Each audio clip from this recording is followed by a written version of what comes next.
everybody. Welcome to Lyrics to Digest.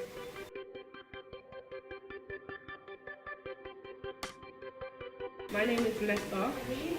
I am going to be your host for today. Have you ever wondered what the true meaning is behind a song or poem? Because I have.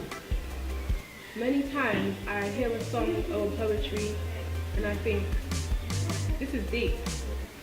And sometimes I get stuck and I don't understand the true meaning behind that song or poem.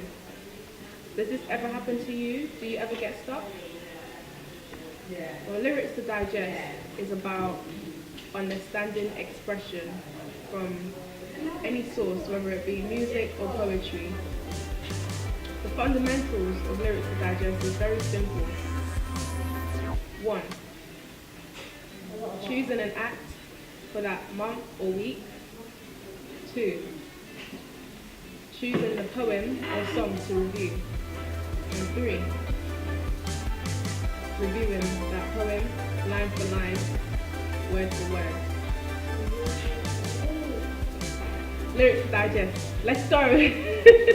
Hello Black Superhero, how are you doing today? Doing well. Abu Yillah, aka Black Superhero. See, my life is not too fast or furious, but here's what I find ludicrous. Politicians setting the budget in the House of Commons, knowing they have nothing in common with the House of common folks like me and you. Common folks, what we gonna do? Education is the key. Education is the key. Doesn't matter, call me anything as long as it's not Sheila or something. Okay. Okay, you look well. Now, I've explained to you what Lyrics to Digest is about, right? Yep. So today we're going to be reviewing your poem, Education is the Key, or The Key, Education in brackets. I'm going to start off with the first line. See, my life is not too fast or furious, but here's what I find ludicrous. Politicians setting the budget in the House of Commons.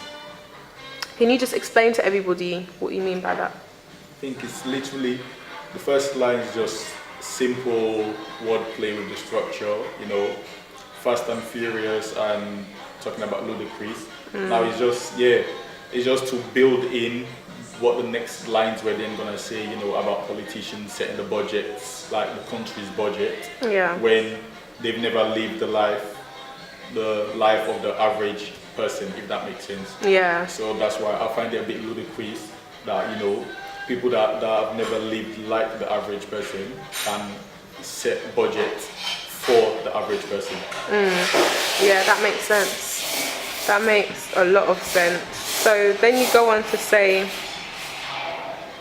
knowing they have nothing in common with common folks like me and you. Common folks, what we gonna do?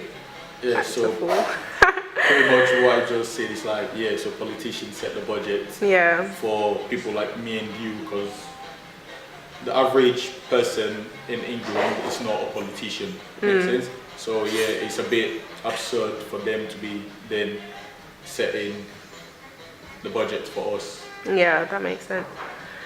And then you go on to say, education is the key, and you kind of re-emphasize that as well. Like, you emphasize that a lot. Why is that?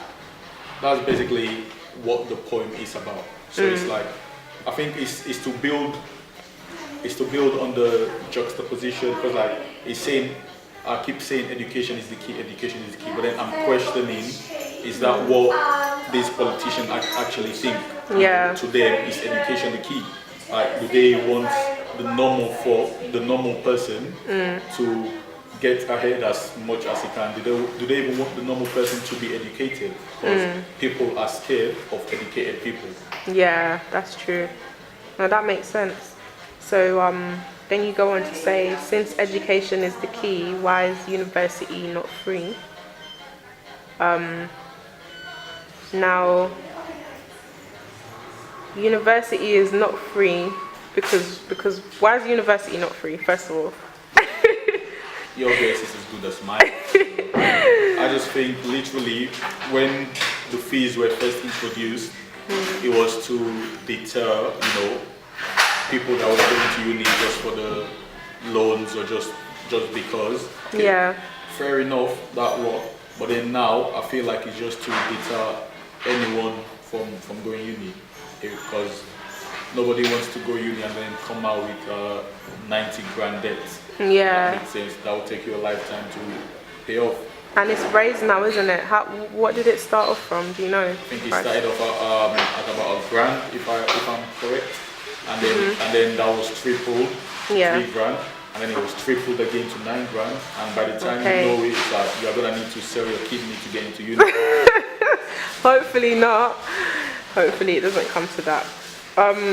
But yeah, then you go on to say, as if that wasn't a deterrent, why did they raise tuition fees? And these decision makers didn't pay a penny for their degrees. Meanwhile, I can't even get a penny for my thoughts. So now, as I told you, the average politician is a middle-aged white guy who probably finished studying ages ago. Times when university were free, times when people could afford to go and even do 2 or 3 degrees back to back because people wanted to learn as much as they can. Yeah. Now, for example, once, let's say I decide to study so and so, let's say, okay, I'm 18 when I'm first going uni, so I might think I like science. At 25, I might think, you know what, I prefer writing better, Now I want to go to then study writing, and now I'm unable to because I can't afford to, because I've already got loan for a first degree. Now I can't get another loan for a second degree, if that makes sense. Yeah. Whilst back in the days, people literally could do 2 or 3 degrees as they had desire. I know people that are like, Oh wow. they have things in psychology, they Yeah. have things in maths. Why? Because because we are people, we change our minds a lot. Yeah. So you could like one thing for 5 years, and then after that you might like Yeah, because it something gets else. boring after a while. You might want to just do something else, you So know? pretty much, yeah. Yeah. But now we can't afford to do that. So you've got to make a decision about your life, literally about your own life, when you're 16, 17. I mean, 16, 17, I didn't even know what films I like. Yeah. So, and then to be thinking about your own life at that age, so. Yeah, that makes sense. So it's like putting the pressure Oh, definitely. on you as well, on us. And now you can't afford to get it wrong, Yeah. which is even more pressure on you.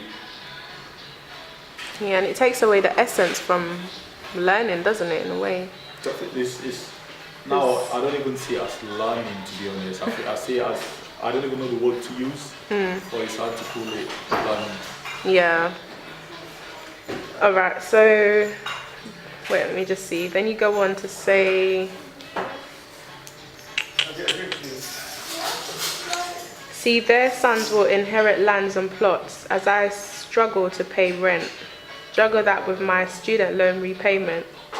Not to mention financially supporting my parents. So again, That that's bit makes me just crack up. that's just talking about the whole social inequality. Now, unfortunate for me, I was born into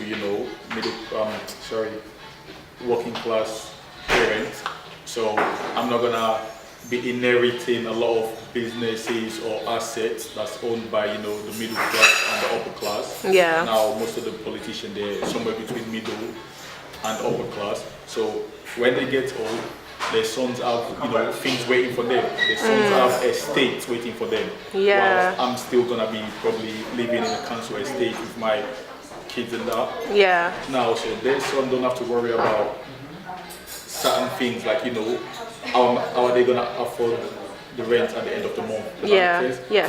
Now I've got to worry about that. About that, Plus, yeah. every month, before I even see the money I get paid, the government has taken some from me for my student loan. And then, as you know, with the lower class, most times we have to end up supporting our parents when they're older, because currently now our parents are working to support us. Everything they make goes into us, so they can afford to save for themselves in the future. Whilst politicians are making 6 figures salaries and they have a lot of money aside. Yeah. Like that, so pretty much. Okay, now that makes a lot of sense. Now, I only got to write half of your poem out. So, what comes after? I think The after that parents? it was just that's just the sorry. It's alright. The education bit was repeated again. Yeah. And then there's the second verse which says over what do you call it? It's education is key. It's actually at the tip of my tongue. So, oh yeah, more people from deprived homes are graduating more than ever. Yeah. The people higher up see we're changing for the better. To them, it's a major threat. See, they'd rather have us all living in a life of death. Now again, those 4 lines there is basically what I just explained to you. Yeah. Now, because there was a surge in people going to university, so obviously, you might not know this, but once you graduate from university, technically you are already slightly above the working class. You're like middle class, but not really a middle class until you get that job that you're supposed to get after uni. Oh, okay. So basically, let's say now, because a lot of people are going uni, graduating, getting better jobs and that, so the class system is changing. There's a lot of people from the lower class are now getting into the middle class. So I think that's why the people in the middle class are trying to then restrict this movement, like this flow. So literally, let's say if you now become a middle class after graduating, right? But then you have so much debt. Yeah. There's no way to then build onto that. So you're gonna be in the middle class, but you're gonna be at the lower end of the middle class because you still have lower class issues. Does that make sense? Lower Yes, class that worries. makes sense. Yeah, yeah. So, and I think that's them 4 lines. So it's just basically a setup to keep. What do you think is just a setup they've done? Do you think they've done it purposely? Pretty much, trust me, pretty much. And at the end of the poem, that's literally what he says, if that makes sense. Yeah. So what line did I get up to? Education is the key. More people from the development graduating more than ever, and the people higher up see we're changing for the better. To them, it's a major threat. So they'd rather have us all living in a life of debt. Yeah. When put off by the fees, so they think of new strategies like taking away the grants. You see, now a lot of people, I know people, right, that did not take loans. Literally, their parents paid the fees for them because they didn't want them to get into all of that business of owning. Yeah. So, and they were using the grants as well to help pay off some of the fees. So now imagine them taking that away now. Now people are not going to be able to then do that. Yeah. Because literally some people were not getting student loan, but they were getting the grants because you are entitled to the grants whether you get the loan or not. Okay. So they'll get the grants, use it off to pay their loans. Now what they're saying, they'll take away the grant and then increase the loan that you can get. Oh, I remember that. There was grants, weren't they? Yeah. Yeah, I remember. That's what, now the grant is what you don't have to pay back. So what they're saying now, they're gonna take that away, but then give you an equivalent money of that, but now you've got to pay it back. Pay as it well. back. Okay. So I'm like, that's like saying, okay, here is the £5 we used to give you. Yeah. But now you know what? We're gonna take that £5 from you, but here's a £10, but now you have to pay us that £10 back. Makes sense. So that's where that line stems from. I think. So and that was the end of the second bit of the poem, and then in the final bit, after again the chorus thing, it speaks about what is it? Yeah, basically it speaks about the whole system, you know, how politicians and the people in the upper class, they got in there from early, and now they're trying to close the door, as I was telling you, to stop all that. I was saying the final bit of the poem is about how the middle class and the upper class are trying to restrict the flow in the change of class, because as I mentioned before, once you graduate, you get a job, you are pretty much above the working class slightly, but only slightly. And it's from there that people then start working their way up. But if you get there with so much debt, let's say £90,000 worth of debt, there's no way you're then gonna be able to make your thing up. So that's why it's like they got in, got rich, and now they're trying to close the door. Okay. So they can keep getting richer, whilst the poor, we become victims of the law. which is what happens most time. The reason people commit crime is because they haven't got other ways to earn a living, if that makes sense. Yeah. So, and then so we become victims of the law. And I'll say something about it's only a matter of time before the two worlds collide. And literally, is that if the gap in the rich and poor keep getting so wide, there's only gonna be so much time that people are literally gonna start envying a lot more. Now, let's say if you make £2, 2,000 a year, Yeah. I make 1,000 a year, I can live with that. I'm like, you know what, fair enough, you probably did. But if you make 10,000 a year and I make £10 a year, how do you think I would feel about that? Literally, I would want to feel good. Yeah, so that's where I'm talking about two worlds collide. And the funny thing is, you will probably even want to strive more harder, in like different ways, find different ways to make that money, whether it be illegal or some sort of definitely way to make money. It's just the bigger the gap gets between you and the IS, you just think of more drastic way. Yeah, and you think more about yourself as well. And that's what they're promoting, really. That's what they're promoting, because they're not really thinking about us. They're thinking about them getting richer, as you said. So. And then the final lines now is, yes, education is the key. But it says that I'm not just talking about degrees, but yes, education is the key. But brothers and sisters, please learn to think outside the box. Yeah. Because the powers that be will forever be changing the locks. Now again, if you see the end there, is just speaking about what the old poem was talking. So the old poem was more than a statement. It was really more of a question, like, is education really the key? Yeah. Like, since education is the key, why are they always changing the rules ever so slightly? So for me, it's like, because education is the key to unlocking your full potential, and the people on top, they see that, the people at the bottom are starting to unlock their full potentials, so they literally keep tweaking things, so it's like them changing the locks, so that it's becoming a lot more difficult for you to use your key, if that makes sense. So that's pretty much the end of it. I think it's one of my favorite poem at the moment, I would say as well.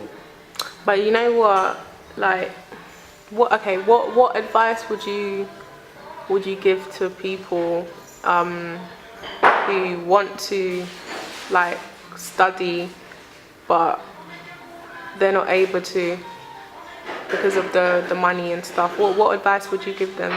I think sometimes you can teach yourself. There are libraries for a reason. Yeah, that's what I was gonna say. I think if I knew what I know now, like back then when I was applying for uni, honestly, I wouldn't have gone uni, because most of the things I learned at uni was just me being told, read so and so, read so and so. Yeah. So now I think probably 25% of the time, that's when there was actual physical thing, like physical teaching, if that makes sense.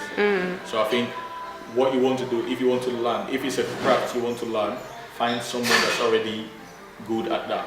Now, if it's something to do, obviously, with like medicine or law, those are things that you can't take shortcuts on. So now, again, that's why I was saying that basically these three things could stop the person that might find the cure for cancer from going to uni. Yeah. So that's the type of thing that kind of scared me as well. But I think, again, it's all. Actually, wouldn't you say it depends on the person? Because, like, if they're more self-reliant, they could just go online and just do like years of research, and they might even come out more knowledgeable than years of research on what? On science. Yeah. How do you do research online on science? Think about it. Not even just online. They can travel. They can do all these things. They can read. Do you know when people go to medical school, they literally work in the laboratory? No, in hospitals. Oh. Like they get sent to hospital for a couple of years, working with actual doctors and that. Now those are things that you can't do in theory. Now you can read a lot of books about. Theory, practical. Yeah, you can read a lot of books about how to open up someone's heart. Yeah. But unless you've been there, seen how it's done, you can't then just mess with it like that. Okay, no, I get what you're saying. Okay, well. Is there anything else you would like to say to everybody who's watching? I think it's just find yourself, be happy with what you do. Now, it might cost a lot with with the fees and that. But if it's something that you believe in, then go for it. Find the key to your success. Yeah, precisely. Find the key and always look out for more than one opportunity, more than one way to earn a living. Yeah. If that makes sense. Yeah. Yeah. Okay, thank you. You're welcome. Abu Yillah, aka Black Superhero. And it's been nice. It's been really nice. Thank you very much. Lyrics to digest. This is Abu, Black Superhero Yillah, and you've been watching Lyrics to Digest with my girl Nessa. And yeah, stay tuned for a lot of things to come from upcoming artists and emerging poets, songstress, singers, writers, and all of that. Yeah, be on the lookout.